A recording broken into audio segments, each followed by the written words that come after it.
Welcome to Kiss the Reviews. I'm Armando. That's Corey. And today we are doing 1997's Spawn. I'll say this to start our awesome show. We had some technical difficulties, and in the midst of all that, Corey decided to go all like CGI on me. So I'm a University of Phoenix graduate today. Feeling good. Let's get this started. So, 1997 Spawn, starring Michael J. White, John Leguizamo as Clown, Martin Sheen as Jason Wynn, Theresa Randle as Wanda Blake, and D.B. Sweeney as Terry Fitzgerald. Martin Sheen rewrote his character's name to be Regret. That's it. Like Beyonce. It's just one word. The only thing that was worse than having to watch this movie for an hour and a half was staring at Martin Sheen with a goatee. Evil Martin Sheen, it's just Martin Sheen with a beard, and like he gave zero fucks about putting any effort whatsoever into this movie. I do believe he's catching on. This was a studio executive calling him, going, "Yeah, we got you on contract, fucko. You're going to do this." Oh my god, this bad. Let's just jump into this. So, I was interested in what IMDB's description of this movie would be outside of just bad. So, their IMDb description is: an elite mercenary is killed but comes back from hell as a reluctant soldier of the devil. A similar story occurred in the state of New Jersey about 20 years ago. They gave about as much fucks with this one sentence description as Martin Sheen did. Yeah. So I just think collective, like John Leguizamo must have had money invested in this movie because he was swinging for the fences. Shocked and amazed at the wonders of necroflesh. Not alone. For a limited time only, you too can have this handsome epidermis for the insane price of your soul. Everybody else was just kind of along for the ride. This was like, I'm gonna get my Oscar moment. Yep.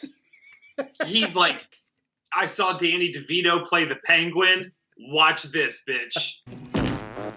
Oops. Oh, what?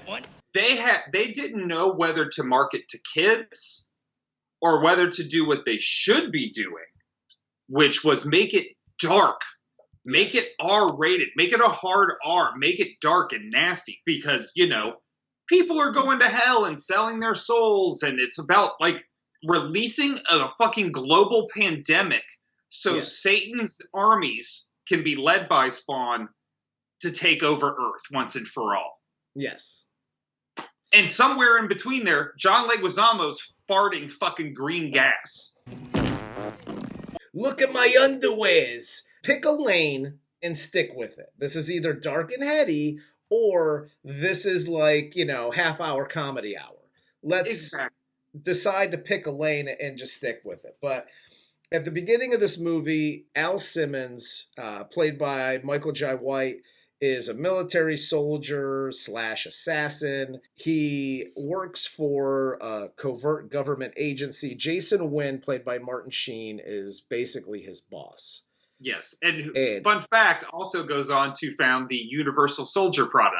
That's how we know it's so covert. Michael J. White has no idea that he's just killing tens of people at a time. Like, he kills, the opening scene in this, he kills 27 rando people. You think he's a bad guy. Yeah. And he's just like, "Oh, reporting for duty, sir. Took out the terrorists." And they're like, "Oh, yeah, you also killed like 27 innocent civilians." Yeah. Well, I got problems with that. Yeah. So, what did you think you were doing? Yeah, I don't. And then you had the whole like intro voiceover that was confusing. I'll be honest, I was confused this whole movie. Like, I think I'm a very smart individual. Not to toot my own horn, but I can follow the plot of a movie. And regardless, even if it's a 3-hour movie, I can follow it. My brain works like that. I was lost 10 minutes. At the end of this, like after he kills the terrorist, but he kills like a bunch of civilians and they're arguing and I don't even know what's going on. The clown shows up out of nowhere. There's no like... And he's like, yeah, we're going to kill people, see? And that's going to be how we're going to fucking do it over here, see? A number of the movies we cover on this show have a pre-credit narration, right? Like 1987, whether it's via text or a spoken word narration, we're getting background and filler before the movie actually kicks off. That happens multiple times. Yes. Both before the credits and after. It starts so fast. Yes. Like, there's not even like a Paramount Pictures opening. It's just like terrorists walking off a plane, missiles aiming. What the fuck is going on? Narrator talks about hell with horrible CGI effect. Credits roll. Then another narrator comes in because we're assuming you're lost. Yes. Because... We as the scriptwriters are also lost at this point. They were correct. And this was a very trippy LSD type of movie that I'm assuming you had to be in another dimension to understand what the hell was happening. So Jason Wynn, Martin Sheen, assigns Simmons to a mission to take out a biochem plant in North Korea. And then orders his top assassin, which I thought Al Simmons was like his top assassin, but apparently not. Jessica Priest, played by Melinda Clarke, to assassinate Simmons. Like, it's so convoluted. Just kill the guy at home. Oh, yeah. Cool. So you got missiles that can shoot from like an air traffic control tower down to the private fucking tarmac where this plane is taken off. I think you're good, bro. Go around planes and through luggage and whatever. But you have to set up this biochem lab thing to assassin. Sure. So you have technology, facial recognition technology in color that does not exist today. Yes. And you can't kill this guy. They get him there. He realizes what's going on. Jason Wynn's there. They squirt some green liquid on him that I am assuming is gasoline, but okay. It looks like Nickelodeon slime. And well, yeah, he has no reaction to it. It's like, remember like when we were kids and you could put 50 cents into the thing at the supermarket and a little plastic ball of slime would fall out? It just looks like somebody just pelted him with that like 500 times. And he's talking normal too, like it's dripping into his mouth, and he's just like, what are you guys going to do? Kill me in North Korea at this bio lab? That's crazy. But the thing explodes, and I need more explanation about this. And again, I didn't read the graphic novels, but was it built on like a portal to hell? Because it explodes, big ball of flames. He's literally on fire, naked, shooting down to hell to have a meeting with Satan. Cool. As you do. He goes down to hell. He meets the devil, who looks like some weird fucking chia pet with an underbite. This was the worst. This was almost as bad as The Gate. Almost. And The Gate was 1984? Yeah, I think so. And if it was claymation. This is the same year as Titanic, bro. Dude, what other movies? You can't tell me CGI wasn't advanced at this point in time, because you had Titanic, you had Batman and Robin, which had better CGI in it. Yes. You had Independence Day? When did that come out? I think Independence 97? Day. Yeah. Face Off 96, yeah. was 97. Men in Black was 97. Dante's Peak was 97. I mean, fuck. Yeah. How many more graphics do you need that don't look like they were put together by an NYU fucking film student who differentiates between review and commentary on YouTube? That's what this looks like it was produced and written by. Oh God, it was terrible. And you gave him an underbite. Like he didn't even look evil. He You looked gave like him an underbite. like in a bad one. He looked like that character from the Family Guy, like her. And this is James Bottomtooth the Fourth. Oh, no. Just make him a fucking man, like a good-looking person. Dude, you could have That's made him. traditionally all you have to do to get around shitty CGI that looks like you, I don't know, paid $5 for? The devil in South Park looks better. Yes. So if Simmons becomes his eternal servant and leader of his army in Armageddon, he'll be able to return to Earth to see his fiancee Wanda. That's it. You're agreeing to this so that you could see your fiance? Like Before she like, gets annihilated? hold up, player. Like this is what's gonna happen next. Like, look at me. I look like a fucked up Freddy Krueger, and I'm gonna go. I don't even know what happened to my dick because he stands up naked, burnt, and he looks like a Ken doll. And I don't think Wanda's gonna want any fucking piece of this shit. So how about I help you? He looks like if they never put Richard Pryor out. How about if I help you, and then can you turn me back to like what I was a handsome dude? Can I go back, and then we're good, and just let me and my family like live our life and whatever. Nah, he's like, cool. Now I'm gonna be this fucking burnt crispy motherfucker, and I'm gonna go back, and yeah, she's totally gonna want to get with me. Awesome. So he agrees. When he returns, he learns that it's 5 years later. Apparently, he lives in like Thunderdome in this like alley with just homeless people, and nobody has jobs. But they're all super nice. Yeah, except for the kid's dad, who's a real ass. It's fine to me. You think we eat so good you can just spit up what you like? Huh? No. No, don't talk back to me. And nobody even reacts to his face. Like in Deadpool, when he's walking down the street, even with a hoodie, people are like, Jesus Christ, what the fuck? In this, they're just like, now, friend, we don't get violent here. Nobody wants to inquire about the fact that you look like beef jerky. Yeah, exactly. So it's 5 years later. Wanda is married to his best friend, played by D.B. Sweeney, Terry. Terry got in there quick. PSA number 1 to all you best friends out there. Hi, best friends. This is Uncle Corey. If you do what D.B. Sweeney's character does in this movie, I'm disowning you. Because that's fucked up. You do not date your best friend's widow, fiance, whatever, when they die. That is by far... You don't do it when they break up, let alone when they fucking die. Are you crazy? It's not like he went in there, got some, and left. Like, yeah, he married her. Yeah, like, it's one thing if you guys just have to, like, get some feelings and nobody knows how I feel and knocked one out. Cool.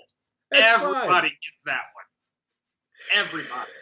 Oh, so he encounters Clown, played by John Leguizamo. Because he's at the kid's birthday party. Yeah, dude. Listen, I don't know how much D.B. Sweeney and Theresa Randle make, like at their jobs, but I'm pretty sure they make enough money because they live in a nice house. They make enough money to afford something better than a sloppy fat ass clown who's really bad at his job.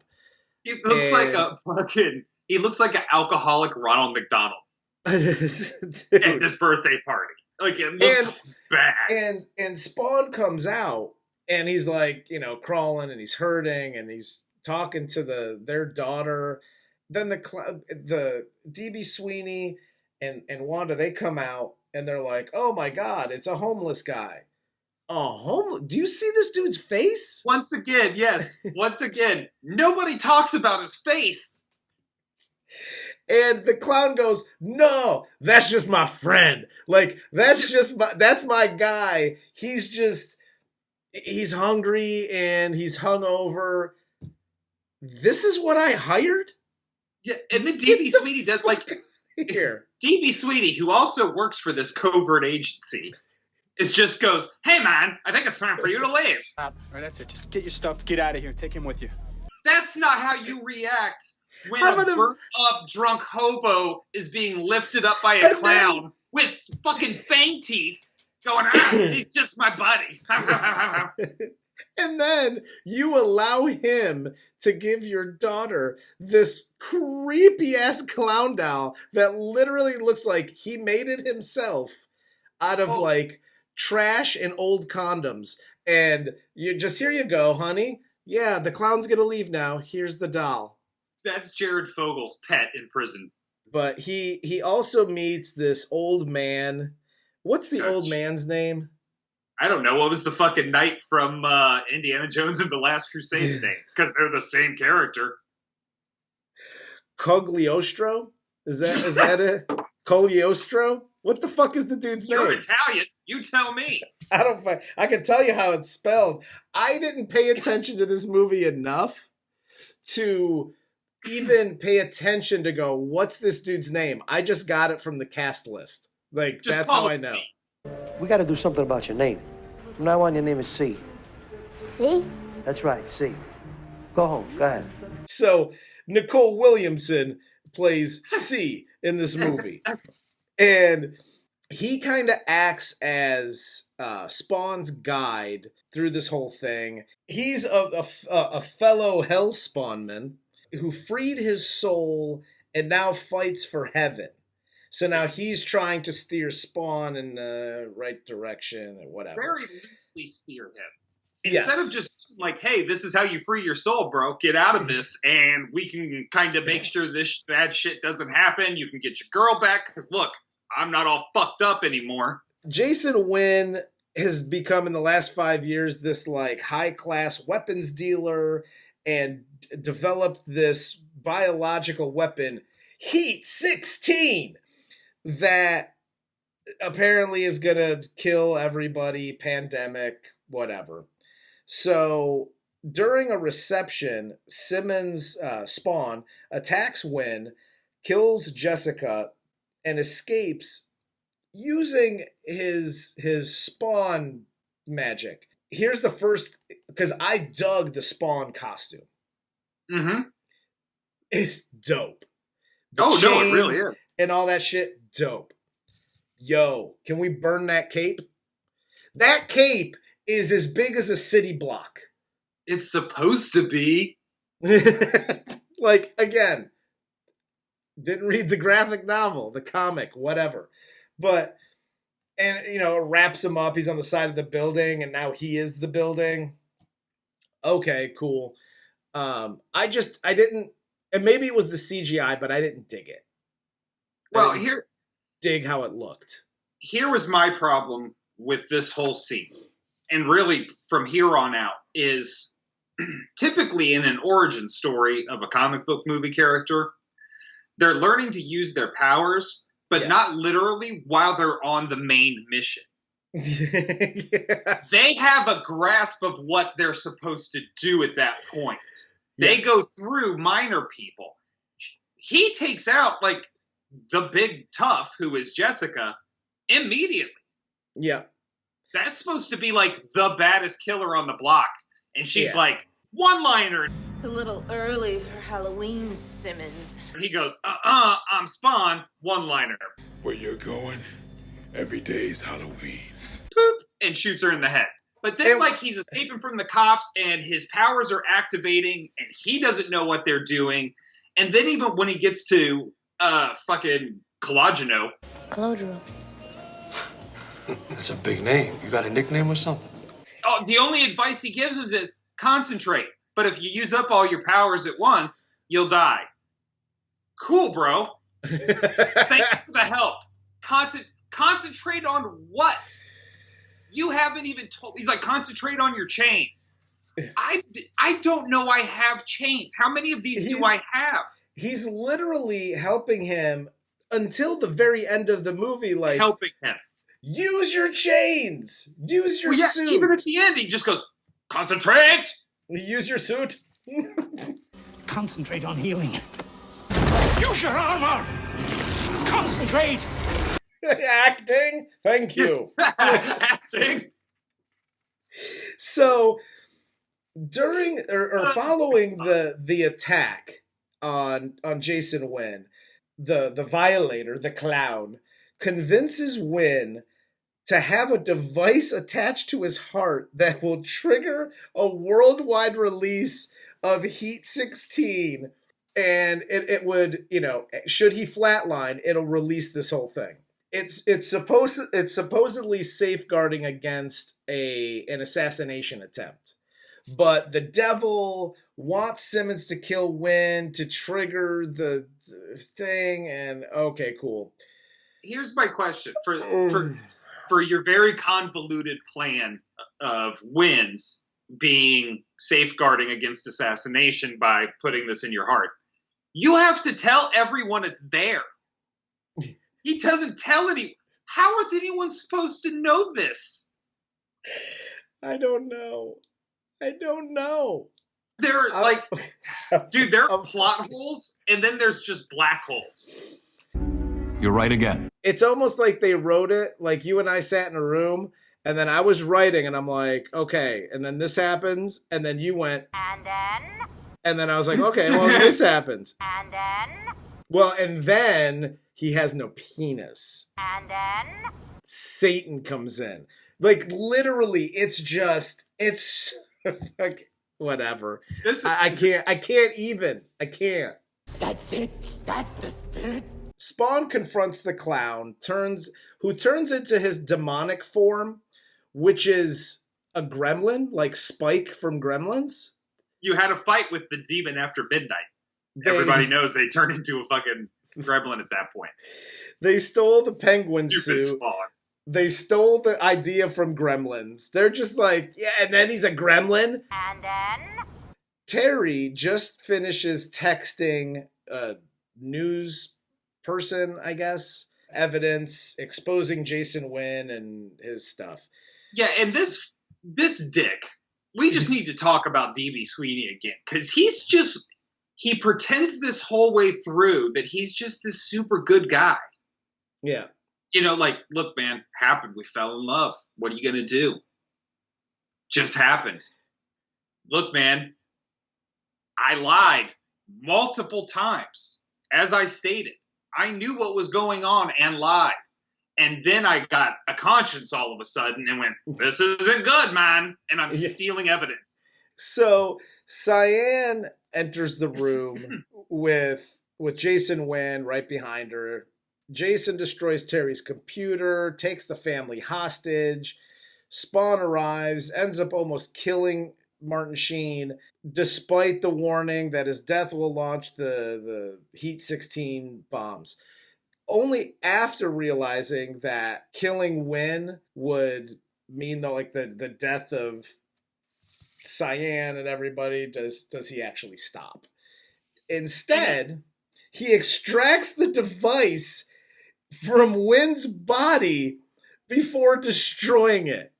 And you just took the thing out of a man's heart with your eyeballs, and nobody died.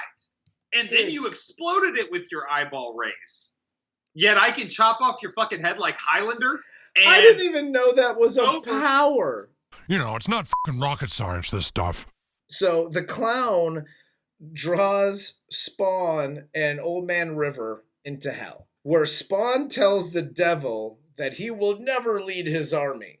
We could have started the movie with this, and it should have been a 20-minute short, okay? Yes. Can we just go there? This should be on Disney Plus animated series, right? So he escapes with Old Man River. They get to the real world. They're having this moment. I'm like, oh, dope. This is the end of the movie.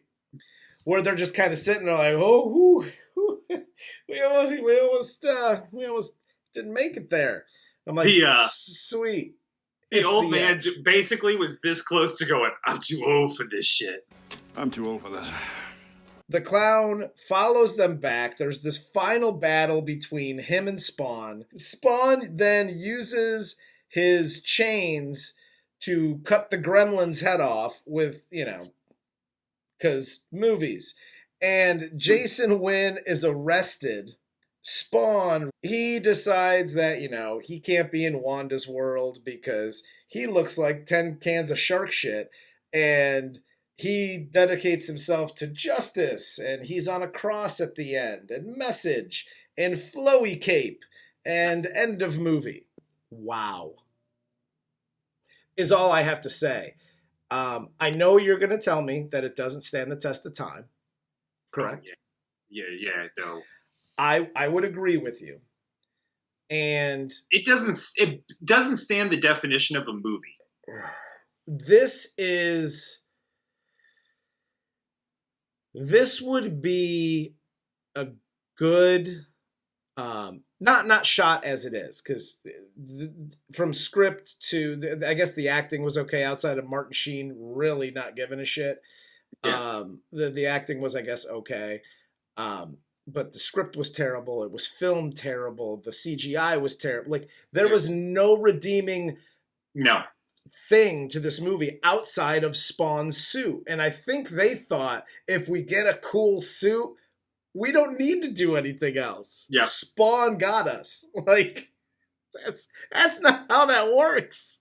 No, never. Not at all. In this movie, correct me if I'm wrong, I looked it up yesterday. I was drunk when I watched this. I'm pretty sure it made 87 million worldwide. Yeah. That's disgusting. That's how desperate people were to have just some sort of relevant, good comic book movie. And they got duped because this would have Spawn been was supposed to be for adults. It's supposed to be for people like us. It was supposed to be for adults, but you can't make it for adults when it's PG-13 and you can't decide whether it's dark or whether you're going to have shit humor. Listen, I'm not going to sit here and no pun intended dump on potty humor because that's literally 90% of my day. But you need to understand where you're headed in a movie. If it's a potty humor and man, look at my underwears. I hope I didn't stain my underwear. Look at that. Cool, I'm okay with that. Yeah. But if it's going to be dark and heady, it needs to go that way. So it didn't know what it wanted to be. Everything about this movie was terrible. Had they written, if Netflix was available back then, had they written this in like a 5-part Netflix series, like a limited series, they could have. I think this movie would fit that better than an actual like full-length movie. But I will say this movie definitely needs to get rebooted because I think the idea is strong. I think the character can be strong. Mm-hmm. It just needs a new script. It needs somebody with talent to actually write it and direct it and cast it. And no Martin Sheen. Soon the whole world will be at my command. One, they are rebooting it. Before the whole Corona pandemic, Todd McFarlane had basically said that he's writing it, he's directing it. Basically, nobody's fucking up his character ever again. And Jamie Foxx was attached to it. Sounds like it's going to be really good. Behind me, if you notice, it's Spawn and Venom. And that's one of the rumors right now is they're going to reintroduce Spawn in one of the Venom sequels. I love the character. I love the idea of this being a movie. Especially like when we talk about it now with Jamie Foxx, it's just yes, immediately yes. Yeah, that's just awesome. And I'll tell you what, I get sometimes I get like really not sad, but I'm like, it would have been cool had I been into comics when I was a kid. However, when I watched this movie, I was like, I'm so glad I wasn't into comics when I was a kid. Because had I been into comics and I was into this comic, I would have lost my mind. Yeah. I almost lost my mind, and I had never even read one of them. And I couldn't even imagine if I even read one, how over the top I'd be about this. Because Oh, yeah. Just thank God for Blade coming out. Because, dude. Yeah. This was just, it was so bad. And it was, again, like, Blade was exactly what this should have been. Blade was R-rated. Yeah. It was dark. It was dirty. It was gross. Yeah. And they still were able to make it comic booky. I mean, the CGI in Blade wasn't fucking great either. It was Stephen Dorff mutating and shit looked ridiculous. Yeah, and and they did throw in some humor in there. I'm not saying you can't do humor, but it wasn't like, fart humor. Oh, well, every time somebody farts, a demon catches her wings. Twins. That's all I got for this. You got anything else? No. Excited about the reboot. Gives me hope in another day. Yes. And, hey, Ryan Reynolds, if you're watching, don't feel bad about Green Lantern. You didn't make this piece of shit. No, he did not. All right, well, for Corey, I'm Armando. This is Kiss the Reviews, and this was 1997's Spawn.